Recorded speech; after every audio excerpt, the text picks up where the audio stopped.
Hello there, ladies and gentlemen. Welcome back to Dark Souls 2. Today's video is going to be a little bit of a departure from what we did yesterday. Still waiting for some feedback on that, whether or not I should be recording live or recording in post. Until people get their opinions into me, if anybody decides to watch it. I'm actually going to try something a little different. I thought yesterday, while I was recording, about how much more interesting it would be to talk about the game while taking a character from the beginning into the game a little bit in a sort of a more traditional LP style. It was something like I'd prefer to do with Dark Souls 3 in a couple of weeks when we get to launch. So what we're going to do is go ahead and watch the opening cutscene here. I read somewhere, or somebody said something about having to talk over an intro cinematic, and if you don't talk over it, then they'll hit you with copyright claims. So I'm going to go ahead and treat you to the sound of my voice while we watch this intro cinematic. You will lose everything. This movie has actually gotten a lot of criticism compared to the Dark Souls 1 intro, because it doesn't really give any jumping off point for the background of the story. I think it's supposed to be assumed that the jumping off point of Dark Souls 2 is the history of Dark Souls 1, but new players don't know that at this point. So what you're getting is a sort of kind of conceit to the mood of the game, i.e. you're gonna die a lot, and you're gonna lose your souls, and you're gonna fail, and you have a hag sending you in to Drang Lake, ostensibly, and that mirrors the hags that you meet in the hut when you actually get into the game, before you create your character, interestingly enough. It doesn't really give you a sense of scale or a sense of a world that's been built already and is actually alive. This location doesn't actually exist in the game. It looks like Anne Orlando, and we get the Dragon Shrine in Dark Souls 2 towards the end. It doesn't really look anything like that, except for the high rocks and the dragons flying around. And it doesn't serve as Drang Lake. She's talking about Drang Lake there. But that's not the Kingdom of Drang Lake. That's one small part of it. And not even the most important part, you could argue. It would be really easy to argue that. The most important part of Drang Lake, I would assume, is Drang Lake Castle, which doesn't look at all like that, and there are no dragons there. It doesn't really establish the universe. This location with the fireflies, and yes, fireflies are kind of important, flame butterflies are kind of important, and the motif of light and dark. It's all very important, but it's done in such a way as to make it seem unreal. You're jumping into a hole in a lake, and there are ghosts. That doesn't really tell us anything about the universe, and part of what is important to the Souls franchise is a sense of, I don't know if it's deliberance. It's not deliberance, deliberacy. I'm going to go ahead and just mangle that. No, what it's supposed to be is that everything has a sense of being deliberate. And yes, you have the parallels between the darkness exploding into the eye, and the hole in the ground, or in the water, and the hole in the back. It's the curse. But that doesn't really come up again in the game at all. And it's done in a way that isn't very deliberate. This is a game where everything that you see should be carefully placed so as to be meaningful, and it's really not. And again, that doesn't really take away from the enjoyment of the game. But you have item descriptions here, right? These are very important because they are the method by which the story is conveyed, and everything is deliberate and nothing's put there without being carefully placed, especially not in a Souls game that Miyazaki specifically directed, which this is not. It's been criticized as being called B-Team Souls, and they did an excellent job with what they were given, but they didn't have that sense of overall design continuity that Miyazaki applies to the projects he works on directly. Tirade over for the moment. I have an excellent mod. I'll try to put a link in the description if I remember, that changes the names of the locations to little punny names, like things betwixt becomes stuff between. Kind of funny there. It was an interesting choice to have a character already created for you that is a default hollow male. It kind of breaks immersion. I get that since it's hollowed, it could be that could be female. It could be anybody. You know, you don't know until you actually go and create your character, but it's pretty obviously male.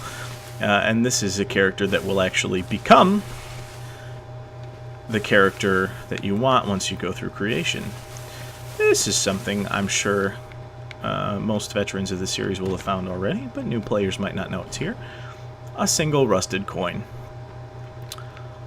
Not exceptionally useful, but if you're farming, it can make your life a little bit easier. And we're going to cross this little bridge right here. A lot of people have discussed how that is some kind of dimensional doorway into Drang Lake, and this doesn't actually exist on the same plane as Drang Lake, and they might be right. I think it's more important to note that this is excellent design in terms of staging the level. Because of the way Dark Souls is designed, you don't always know exactly where you're supposed to go. Anybody who starts this and has never played a Souls game before, ideally speaking, would, without realizing it, go where they're supposed to go simply because, you know, you have sort of featureless gray rocks and nothing really stands out, and it's all kind of, you know, it blends together, and it's kind of a meaningless scene. But you look and you have this great big shard of light in the sky that looks like a break in whatever cave you're in, and it's your natural inclination to head towards that, and it's a good thing that it's there, and I think it displays a little bit of foresight that is possibly lacking in the rest of the game. But we're gonna head forward. Ignore those I believe they're called Prowler Hounds. The official guide lists them as Prowler Hounds, if I'm not mistaken, but a lot of people call them kobolds. There's a little item down there. We'll grab that later. And we're going to head into the hut and actually create our character officially here. And we have the hags that were alluded to in the opening cinematic. And they're gonna do something that I think is a little bit annoying. They're going to repeat the conceit of the opening cinematic. Ah, look at you, wretched cursed being. He's hopeless. He's gonna lose his souls and die again. And he's come to play. Yes. Thank you for thumbing your nose at the fact that you're a video game. But they're actually separating with that line, the kind old dear. They're separating themselves from the hag in the intro cinematic, which I appreciate. But it still doesn't give us any context for the intro cinematic as a whole. It doesn't really fit with the rest of the experience. It's an odd choice, and I think it makes the video game more video gamey and not a living, breathing world that you really want to create. Even Dark Souls 1 had a living, breathing world when all the important stuff already happened hundreds or thousands of years ago. It's not clear. It still felt alive, even though the world was supposed to be dead. So we're going to make Benny. Benny is going to be our character. Yes, I am sure.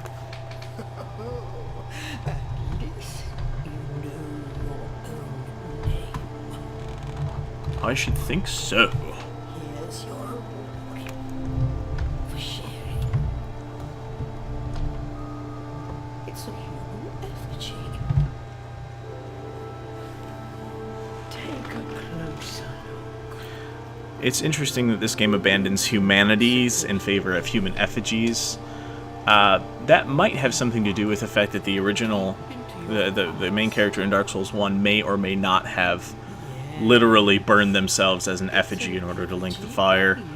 Also, getting this right out of the way, huge spoilers. I'm going to talk about the whole game from the beginning of the game.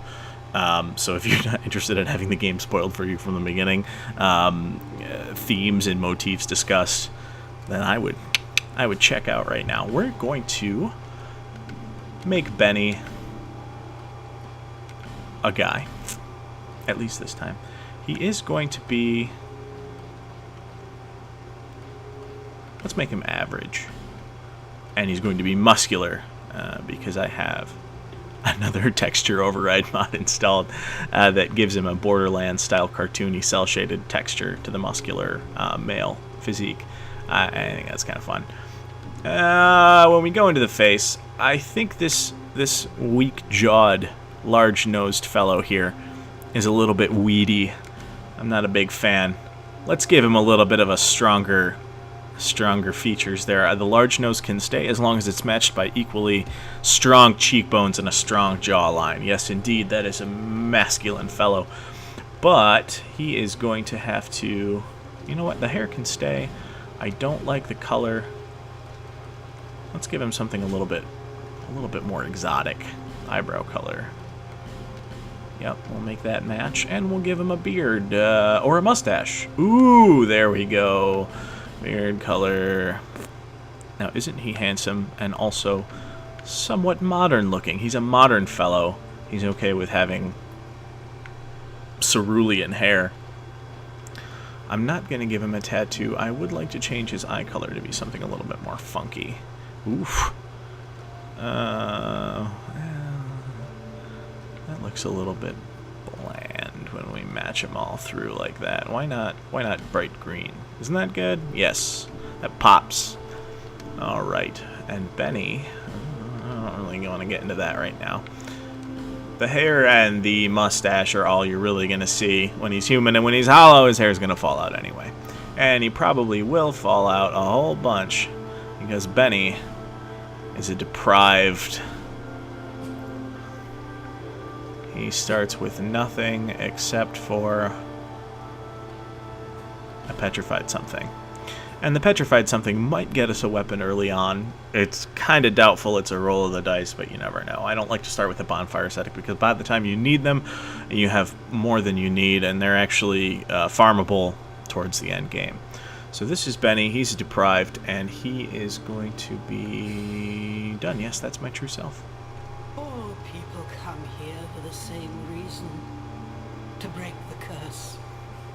You're no different, I should think. And what they're talking about right there, the idea behind breaking the curse, we really don't understand the curse at this point in the game, except for you know that you've come to Drang Lake to theoretically break it because that old hag told you to. There's actually, again, spoilers, no way to break the curse. The curse is tied to the cycle of ages that the game will constantly remind you is happening, i.e. a kingdom rises, the curse breaks out, and then the kingdom falls, and this happens over and over and over and over again. And the same 5 or 6 main character archetypes are present in that cycle, and it just happens again and again, and there's no way to stop it. And with the Scholar of the First Sin update, I do not have the weird enemy placement version. Anybody who's hoping to see that is going to be disappointed. I don't think that rearranging enemy placements is a valid reason for selling an entirely separate version of the game. And they added an armor set and a few enemies. But I do appreciate that they put in the Scholar of the First Sin as a patch, except for the enemy placements and the new items, that changes the lore of the series somewhat. First bonfire. I think that's important because it gives the main character who formerly ended their quest without actually really accomplishing anything other than to stop Nishandra, a chance to step outside the cycle. Because if you play the vanilla game, the cycle continues, and you're actually not even given a choice as to whether or not you're going to continue the cycle. It just happens. I have never played this as a Deprived before. I don't know where I'm going to get my first weapon. As a matter of fact, I do know I'm going to get a dagger, and it's going to be right through here. So first we've got to fight some of these guys. Ah, screw you, buddy. That R1 spam, super useful. See, these guys don't have weapons. They're Deprived. Can I backstab? Yeah, I can backstab. That's a kidney shot right there. That's all that is. Okay. I came in over here, correct? Yes, I did. So we're going to keep going this way.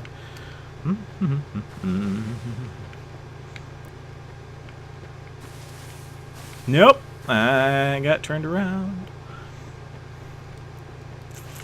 Hey. There we go. Let's keep going through here. This is the first ambush of the game. And I'll admit, the first time I played through Dark Souls 2, that guy caught me by surprise. And considering I've played Dark Souls 1,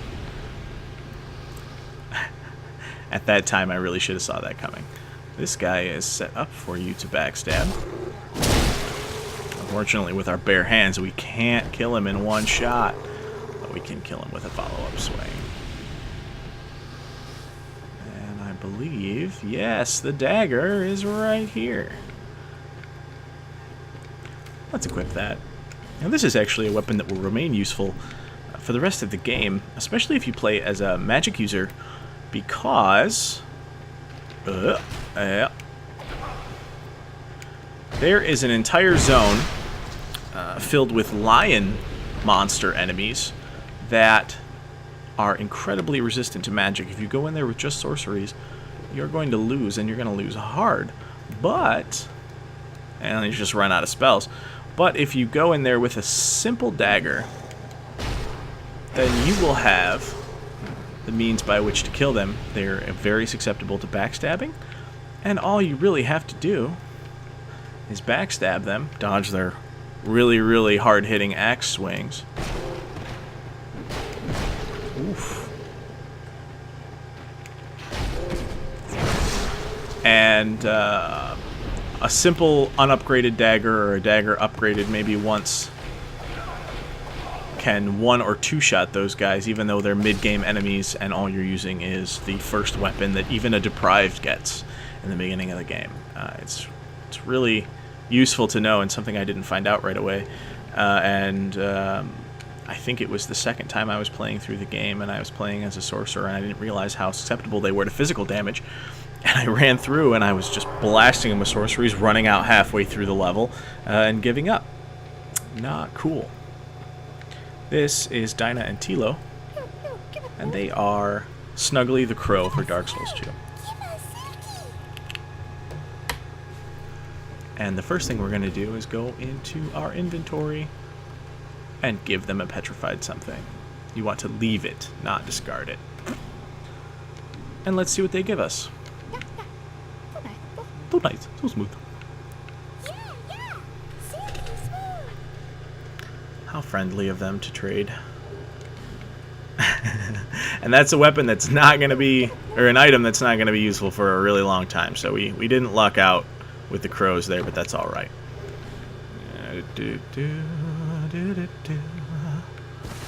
All right, and that is part 1 of the tutorial. How am I doing for time?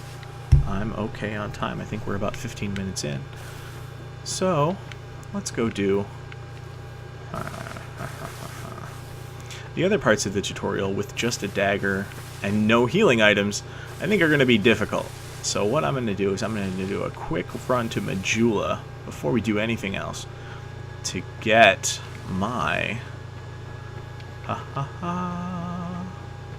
Actually, you know what? I do have a life gem. I do have a life gem, so never mind. I don't need my Estus flask. Yeah, if I can do this with a single life gem, I'll be happy. Alternatively, I'll just die really early on, and you won't get to look at this beautiful body. You'll have to look at a nasty hollow corpse. Wouldn't that be a bummer?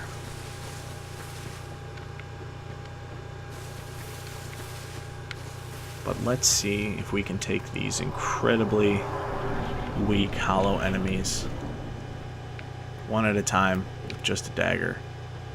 Alright, back down a little bit. Yeah! And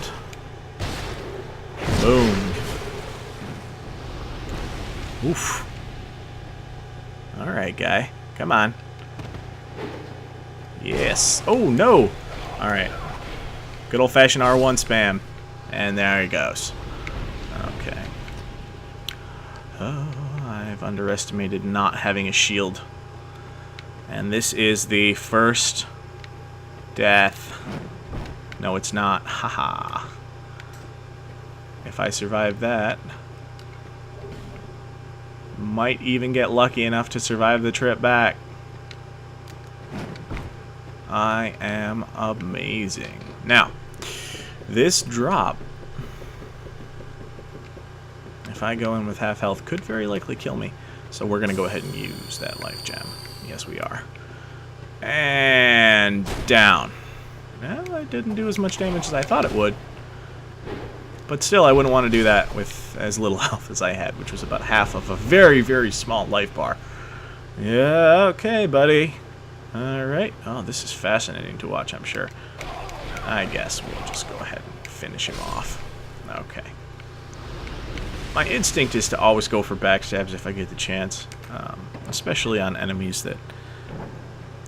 that really don't justify spamming R1 at them, but they don't really pose a risk if you have armor and a shield, but they do pose a risk to somebody with no armor and no shield. That is only a torch that can be lit. And we'll go into the final area of the tutorial. Please don't shoot me, arrow guy. No thanks, fella. Ah, that is a little bit of.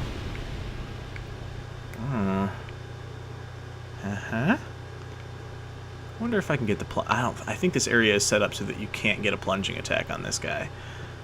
Yeah. Just after teaching you about plunging attacks, and they're gonna take it away.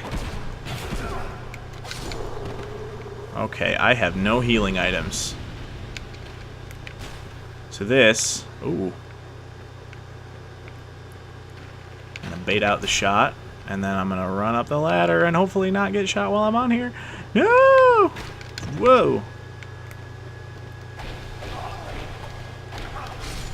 It's not great not to have healing items. It's not a good feeling, especially if you're a really cautious player like I am, and you don't like to ever use up all your Estus flasks in a single area. Nope. No thanks. Needless to say, fighting the ogres right now would be bad, and it doesn't really help me if I don't want the ladle and I don't want to have a gender swap. I have nothing against that sort of thing, but Benny's a man's man. He's going to stay a man, at least for the foreseeable future. I'm sure he would make a very attractive young woman, but let's not get ahead of ourselves. I'm going to sit right down here. Now, let's make the run to Majula, because before we go fight the ogre that I do want to fight, I would prefer to have at least Estus flasks, of which there are 2 readily available. The one you're given for free and the shard that can be found. Oh, oh, oh.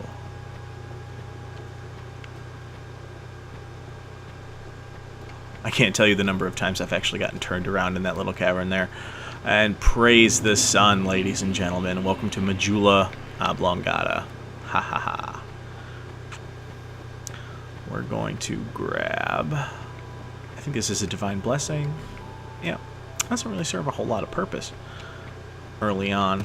Well, actually, I guess if you get yourself into a situation where you only have 1 Estus flask or 2, and you need to fight something big, that might actually be incredibly useful. Oh, okay.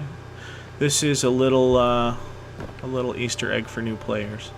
Something that is useful to find early on.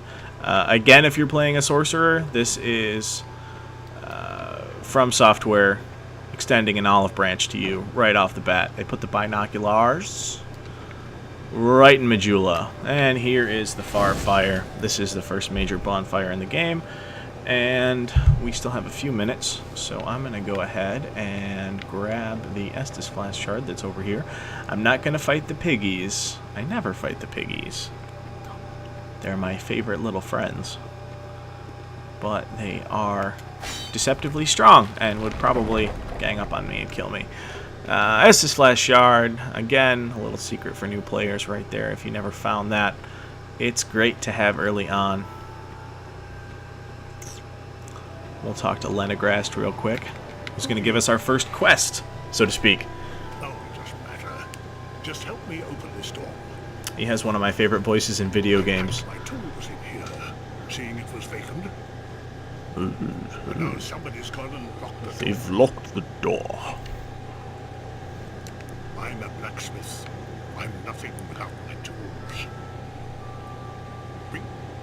Bring me that key, chomp chomp. And remember, Lenegrast will always be around if you make it back. Okay, oh. Might as well grab this right off the bat. No reason not to. Yeah. Let's go talk to the Crestfallen Warrior. Just real quick. Get this stuff out of the way. You're undead, aren't you? I am undead. You have that distinct scent, the smell. He talks for a really long time, so we're going to go ahead and go through his dialogue. Even I'm told anything living. It's what we call, do you see? He's giving you a lore dump here, which is actually... This guy exists from a comic that came out before the game. It was a lot of fun to read. It was good. He's giving you the lore that really should have been in an intro cinematic, but instead you get it from him, which is fine because if you play Souls games, there's usually a Crestfallen Warrior in the main hub area that gives you the information you need to start the game if you didn't pay attention to the cutscenes. There's nothing wrong with that, but he also lets you join your first covenant, and why not? There's really no downside at this point. And he gives you your first ring. And I believe if you there it is. Yep, I already belong to that. And I think he's telling you about the early game paths that you can take here. So we're going to go ahead and get out of here. Thank you for telling us we might find peace. Your first ring is completely useless unless you actually want to do...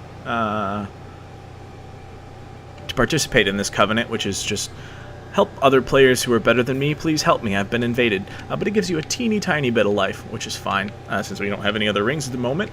And let's go talk to the Emerald Herald, or the Maiden in Green. The next monarch. Turns out, yes, I am the next monarch if I play this character all the way to the end of the game and through all the DLCs. Not only am I the next monarch, I am the literal bearer of the curse. Everybody else kind of falls to the curse. And if you play all the way through, your character is the only one who bears it successfully, i.e. I still have the curse, but I just don't care. Go on. He who made king then. Okay, I can level up. I'm not going to do that right now. I'm going to sit at this bonfire, and I think we're out of time.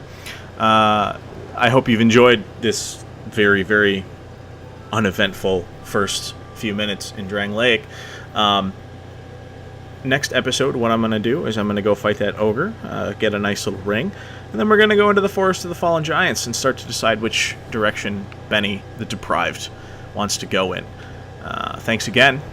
Have a nice afternoon, all of you, and... Oh, I don't have any cool gestures yet. Bye-bye.